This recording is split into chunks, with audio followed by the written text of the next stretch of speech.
हाय सर्वांना पुन्हा एकदा व्हिडिओमध्ये तुमचं सर्वांचं स्वागत आहे। हा बघा, आपल्याला अर्धा किलो केकची ऑर्डर आलेली होती, त्यामुळं मी हा बेस शिजून घेतलेला। तर किती छान बेस शिजला आहे ते तुम्ही बघू शकताय।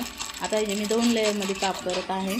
तर आता चला, हे बघा तुम्ही 2 लेयरमध्ये काप करून घेतलेले आहेत, तुम्ही बघू शकता। अजिबात क्रम्स वगैरे काही निघाले नाहीत। चला तर आता आपण केकची फिनिशिंग करायला घेऊया। मी क्रीम अगोदर बनवून ठेवले होते, तर हे व्हाईट कलरने मी फिनिशिंग करत आहे केकची।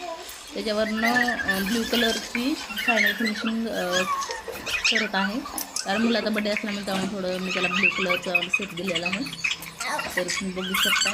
चला तर आता आपण याच्यावर मस्त छानशी डिझाईन करून घेऊया। फिनिशिंग झालेली आहे। तर मी गुलाबाच्या नोजरनं बघा वरती छान फ्लावर्स वगैरे काढलेले वेगवेगळ्या डिझाईनचे असे, तर तुम्ही बघू शकता। आणि हे चॉकलेटसुद्धा मी का घरीच बनवलेले आहे, चॉकलेटवरती लावलेले आहेत ते, कारण त्याला छान अशी डिझाईन छान दिसण्यासाठी। तर तुम्ही बघू शकता फायनल डिझाईन किती छान झाले। मस्त तुम्हाला आवडले तर व्हिडिओला लाईक करा, सबस्क्राईब करा आणि शेअर करा। तुम्हाला ऑर्डर हवी असेल तर स्क्रीनच्या दिलेल्या नंबरवरती तुम्ही ऑर्डर देऊ शकता। चला तर बाय।